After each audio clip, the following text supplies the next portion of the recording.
Welcome to Fairy Tale Access, where the head fairy's quest is to prove that fairy tales do exist in actual time rather than once upon a time.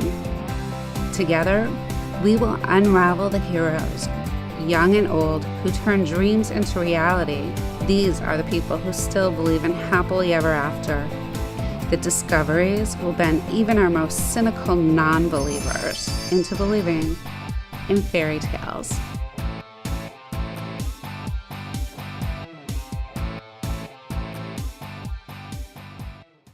Hi, welcome to Fairy Tale Access. Today I'm really excited to introduce you to a new author, Andy Pelquin, with tales like Dark Blade Assassins or A Trial of Stone. I'm so excited to have you here. Thank you for being here from Canada by Skype. How are you Thank you today, so much. Andy? I'm great. I'm enjoying being indoors. It's all very frosty outside, so it's a great day to stay inside. Oh, that's great. All right. So these books are really about assassins. What's the difference between an assassin and a serial killer? Where's the fine line? So I've found that most serial killers are driven by psychosexual components. Like the research, you'll find that like 90% of them, they're psychologically driven. There's some sort of disorder or syndrome that's causing their mind to work differently. Whereas an assassin, it can be a perfectly psychologically healthy person who has found a way to monetize their skills of killing. Maybe it's a former soldier or a spy, someone who has the skills, but their skill set isn't required in their life. So they found a way to make it work, even if it means skirting the law. And there's the Secret Service actually did a very interesting study on it, on assassins and hitmen and like political assassins as well over the last 80 years. And they documented the 8 different reasons for people to take up assassination. Some of them are sending a message or for monetary things, for revenge, religious reasons, things like that. But the psyche of an assassin could almost be considered normal or more or closer to a healthier psyche, whereas a serial killer is someone who is usually very psychologically disturbed. Wow. How does how does an assassin go from being somebody we don't understand to somebody who actually turns out to be the hero? That's a really fun journey that I went on actually for the first time when I was reading it, because most of the time assassins tend to be the bad guys. You know, they come in the critical moment and they kill the hero, or they're trying to kill the hero. I was exposed to Artemis Entreri from R.A. Salvatore's world, and that guy, he was the foil for the hero. Every time the hero was just about to win, the assassin came in and they had this big duel, and it was awesome, tons of fun. But he was the antagonist, whereas my idea was, okay, so now I want to understand the psyche of an assassin. I want to make him the main character. Definitely not a good guy. That's something that I said off the bat right away, is that I don't want him to be the good guy, but I want to be able to understand what drives him. So reading over actually the Secret Service dossier and the psychological breakdown of these assassins, I found that there were 3 motivations that really resonated with me for the character I was trying to create. Number 1 was vengeance. As you read in the book, he goes on a killing spree after people do the wrong thing, and he goes out for vengeance. Number 2 is just because he's good at it, and then financial reasons. It's when you're the best assassin in the world, you make a lot of money on it. And the third one was the psychological component, and that one was brought in through the voice in his head, this voice of the dagger. That's sort of this codependent relationship, almost like an addiction.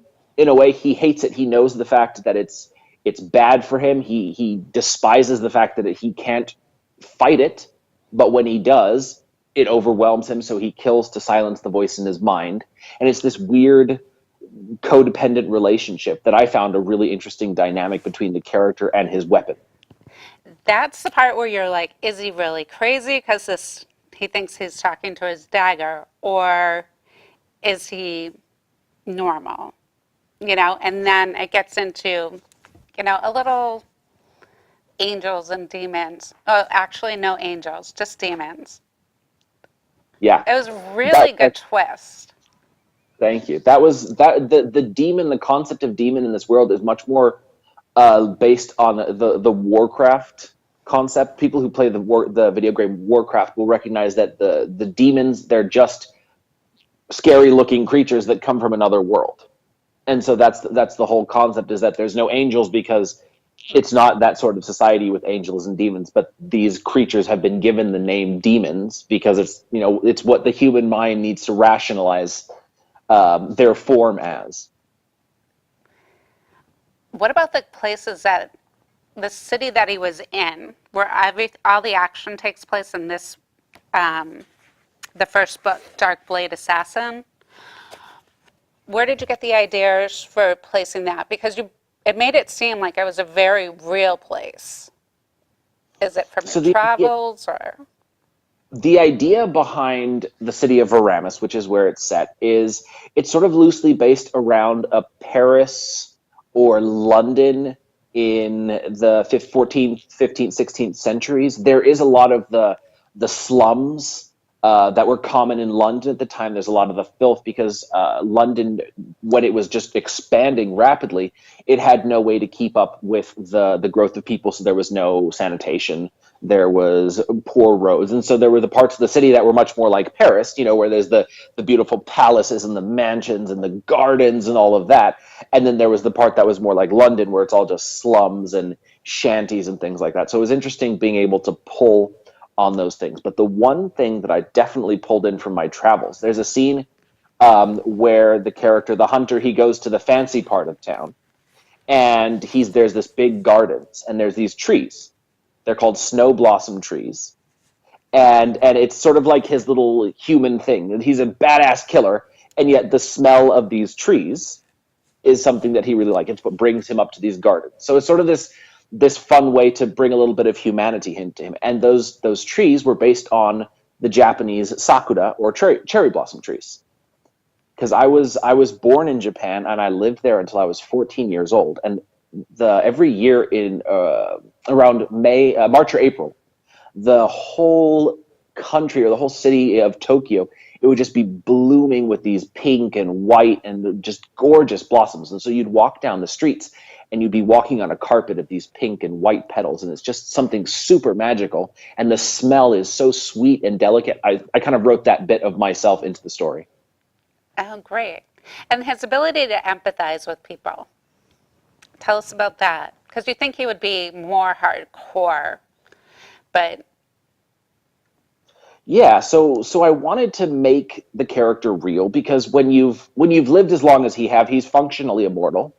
You tend to see the worst of humanity, and I mentioned that a few times. He sees just how horrible men and women can be to each other, and then at the same time, he is sort of an outcast because he's got to conceal his identity so he can be an effective assassin. But because of the fact that he doesn't know who he is or where he's from, and he doesn't really understand himself, it's this sort of outcast persona that he's adopted by necessity and by choice. And so he finds these other outcasts and he brings them in. And so I wrote it like, consciously, he made the decision to bring them in for camouflage. Because if someone goes to a building, a derelict warehouse that's full of beggars, they're never going to look inside for the world's best assassin.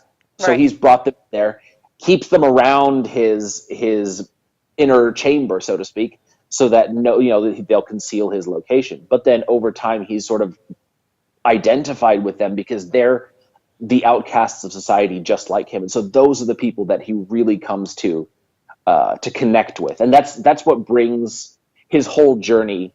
It's what kicks off his whole journey emotionally and, of course, physically, is because when something happens to those people, it sets him on a path to revenge. But then that path to revenge also leads him to discovering who he is, his demon heritage, the threat to the world, all of that. So it's this vengeance-driven story that also leads to a redemption arc. And the 13 gods that started a war, what were they based on? Greek So that was mythology or? Yeah, sort of Greek, Roman, Norse, Egyptian, all of those. I loved mythology growing up as a youngster, and so I would devour.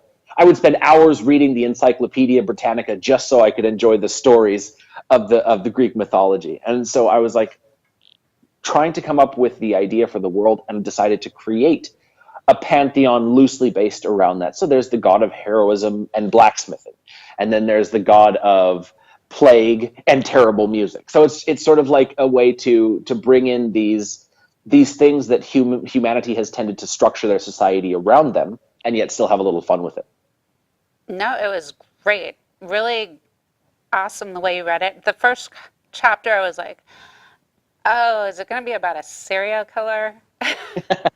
And then, you read it and it just like sucks you in, like you hate him, you're starting to like him, and you're like, he could be okay.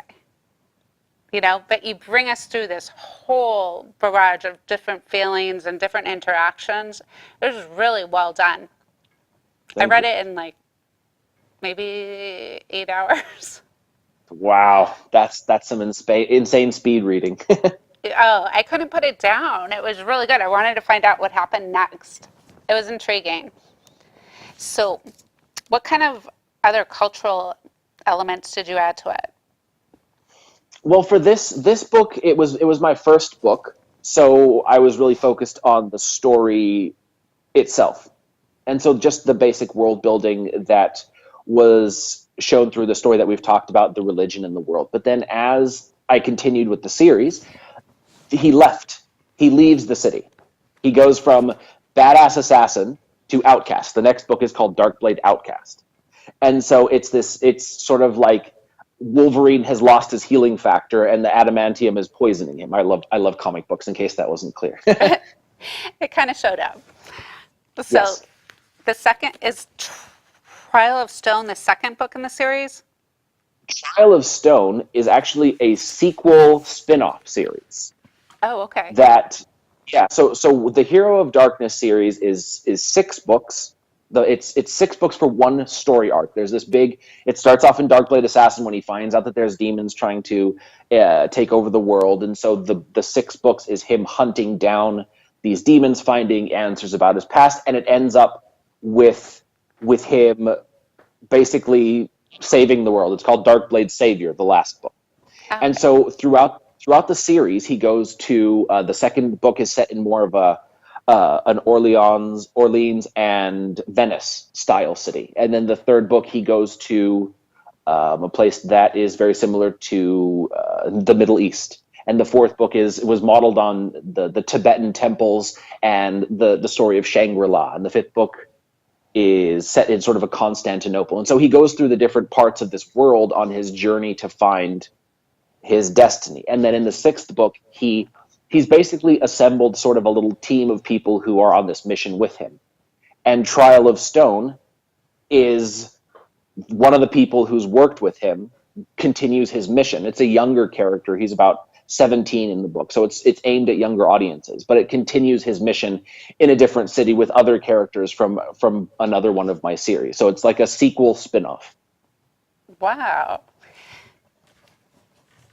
And is it true that you have Asperger's? Asperger's syndrome, yes, ma'am. So, how is writing with that? Is it easy to focus? What do you do to focus? So the Asperger's syndrome, it has helped me in many ways because there is a lot of, or it's sort of paired with obsessive compulsive tendencies. So it's easy for me to get focused and stay focused. Oh, It's okay. harder for me to stop focusing. How many to books have you pull out. written? So far, I think I'm on 19, Wow, that's great yeah, focus. book 19, yeah. But then the one thing that's actually been sort of a detriment, but I've really enjoyed doing is the emotional arcs of the character, the emotional development, because that's one thing where people with Asperger's syndrome, they struggle. They have a hard time understanding social cues and facial expressions and emotional responses. So every story that I write is a journey for me to understand people more. I tend to sort of spell out the emotional journey of the character. I walk my character through the process of, okay, he's thinking one way. He doesn't want to stop killing people. But then through the course of his thoughts, he comes to a realization that, okay, these are the people that I can kill, these are the people I can't, or okay, killing people is bad. Whatever emotional development he needs to have to reach his end goal, I sort of walk myself through the process because I need to understand them better. So by writing these characters and putting them through these journeys, big and small, it's helped me to understand the people around me a lot more in a way that I don't think I would have been able to without it. Wow. You did an amazing job with the characters and describing what they were feeling without telling us what they were feeling. But it was just really great the way that you Thank explained it. You didn't dumb down the reader ever. You, I didn't have to question anything and go back because it was so vivid in my memory that I was able to retain all the information all the way through and move from scene to scene and characters. And the climax, I understood what all the changing personalities were and where they came from and where he interacted with them along the way. So well done. Thank you so much. Oh, my pleasure. What type of advice would you give people with Asperger's? Is writing and writing about people something that really would help them understand better? Definitely. So every time I sit down to write a new character or a new story, I do a lot of research, not only into the world that I'm creating and the technology and the tactics of military, things like that, but the kind of person that I'm writing about. So right now I'm working on military fantasy, sort of a special ops team in my fantasy world. And I don't know what military people think like because I'd never been in the military. So as I'm writing, as I hit a scene that could be a little bit questionable, I'll reach out to one of my military fellow author friends and say, okay, so now how would you have thought like this? Or how would the average person think about this? And so doing that kind of research before and during the creative process has helped me to sort of come to terms with the way people think. And every time I find a new way of thinking, it gives me a broader view of the world around me. So definitely being a writer, I would say, has given me a better understanding of humanity and people in general. And it's made me much more conscious of, oh, when my wife says this, maybe she's actually feeling this or thinking this. Or when my kids say this, what's actually going on beneath. I've become much more aware of what's underneath or what's not said than I would have ever been without it. Wow. How long have you been writing? Since 2014, seriously. So about 5 years. Only 5 years, 19 books? Wow. What made you start writing? I actually really enjoyed writing as a youngster. I come from a very artistic family. My father's a musician. My mom's an author. I have artist, graphic designer siblings, and I can't do more than a stick figure to save my life. But then I found that I could string together decent sentences, and so I got into writing because of that. And when I was about 15 or 16, I had a lot of free time, and these were before the days of free internet for everybody. So I had a computer with Microsoft Word and Paint. And so you can imagine which way it went. I ended up writing sort of this Jason Bourne mixed with Mission Impossible, mixed with all of my favorite Japanese martial arts movies story. And it was absolute garbage. Deleted it after 6 chapters, never thought about it again, thankfully. But I just found that I loved spending time in this world that I'd created. I loved painting these pictures that I saw in my head. And so it was my way of creating, of putting art out there. Definitely. You are incredible at weaving a story Thank you. and keeping the reader engaged and guessing. What That choice is he going to make next? I love that. I that love being challenged as a reader. It's really important, for a good it's book. it, it's a challenge for me too to figure out what comes next. Exactly. Like, ooh, why isn't he following his instincts? Why is he going through with this? And then it just shows that, people make bad choices and you have to move on. Definitely. There is some really good lessons in there. And it just shows how everybody's different story connected all these people together. So that was good. Thank you. Yeah, it's it's always fascinating to bring these different walks of life and see how they influence each other. I like that no man is an island concept, Hmm. and throwing people together, sort of unlikely friends, unlikely allies, unlikely enemies, putting them together and seeing how they react to each other it gives me a better understanding of the people around me. Definitely. So you've lived in Japan, you've lived in Mexico, Canada. So are we going to see like bits of Mexico and Canada weaved into any of the stories in the series? In the Hero of Darkness series, no, because I went with other old world scenarios. I did write a Mexican culture into like a primitive Mexican culture into a novel that I had set in Atlantis, sort of a historical fiction Atlantis fantasy sci-fi story that I will put into my world. I'm going to change it up, write it better, make it awesome, and then set it in my world, sort of my own Atlantean continent, so Hmm. I can tie it into the story. But I am bringing Canada into my stories. The military fantasy I'm writing now, they go through this frozen wasteland, and so I just have to look out the window, and there we go. I've got the inspiration. There you go. That's great. And what about the characters themselves? So besides the FBI report, what other research did you use to develop these characters and their personalities? Well, so the character of the Hunter came from my love of Wolverine, the Punisher, Batman. You know, you've got these pretty classic archetypal characters. But then the idea for the voice in his head came from an episode of Criminal Minds, Uh-oh. where the character of the villain of the week hears the voice of his father in his mind, and the only way it shuts up is if he kills. So I was like, there we go. I have the character idea right there. And yeah, I get ideas from all over the place. One of the series that I'm working on now, I built these characters based around the standard special ops military company. You've got the sniper, you've got the heavy infantry, you've got the sapper, you've got the medic, and so you put all these pieces together, and then building them based around sort of emotional traits these characters would have. Wow. That's going to be really cool. So how many, so there's seven in the Dark Assassins? Yeah, seven Hero of Darkness. Oh, okay. And then Trial of Stone, how many are in that series? That series has five, Okay. And then the and then next, there's another series that's sort of a prequel to the Hero of Darkness series, or it's a companion series, and it's three books, and then one that connects the two series together. So the character from the other one, the thief character, she actually hires the hunter to do the assassination.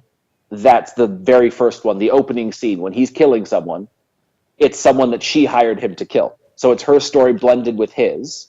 hmm And the sixth book in the Hero of Darkness series is them together, sort of your classic superhero team up. You know, you've got two people totally unknown to each other, misunderstanding, clash, goals align, team up, awesome ending.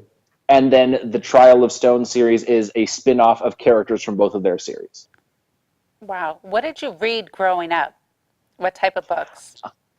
Sherlock Holmes, Father Brown, Tarzan, the John Carter of Mars series, Robert Edward Howard, Conan the Barbarian. It's definitely a good mix. It definitely kept me engaged. So, next, cartoons, conventions. What's Love next on them. your agenda? I have so much fun at conventions because it's the one place where I can find fellow nerds and geeks like me, where we can talk about the awesome TV shows and the comic books that I don't really get to talk about in my own house, where everyone is much more intellectual. That's funny. And there's a little alchemistry, or I can't pronounce that word. Can you say that? Alchemy. Thank you. There's that, a little sci-fi. So it's a really good mix. Thank you. I didn't want to write magic into my world because I was sort of going against the classic epic fantasy. I was like, no, I'm not going to do it. So I wrote alchemy, and alchemy sort of takes the place of magic because I can use science, but then I can get a little bit creative with it and come up with things that I wouldn't be able to do if I was just using science. But everything alchemical that I create is based around something real. I noticed that. It was really, really interesting. Kind of freaky with the little different kind of things that you used to make them, but okay. That was kind of scary. But it was really good. I really enjoyed it. So, advice for young people reading, writing? You know, for writers, I would say the most important thing that I've found in my story is that people want to walk away with the story with a sense of hopefulness. Um, you read The Dark Blade Assassin, and it just gets darker and darker and darker and darker and darker. But then at the end, that final scene after the bad guy's dead and everything happens, there is this small little glimmer of hope. And that, for me, is what I found myself wanting to read, not only as a teenager, but now as I'm older and I see the world around me. So no matter how dark the stories get, at the end, there's always this sense of hopefulness that things will get better. No matter how hard they have to fight, no matter how much they suffer, at the end, it will get better. And that's one thing that I've been telling people, just put that in your stories, because that's what readers walk away feeling good about. Yeah, you did crush us a couple times when there was hope weaved into the story, but Absolutely. that was what was great about it. You know, you took us on highs and lows and really made us, you know, yearn to read the whole thing right away. So thank you very much for coming in today. I really appreciate it. Thank you so much for having me. This was a ton of fun. My pleasure, and it was great to learn so much about it. Until next time, keep asking questions. And if you want a really good read, it's a little bit scary, these are it. We'll see you soon.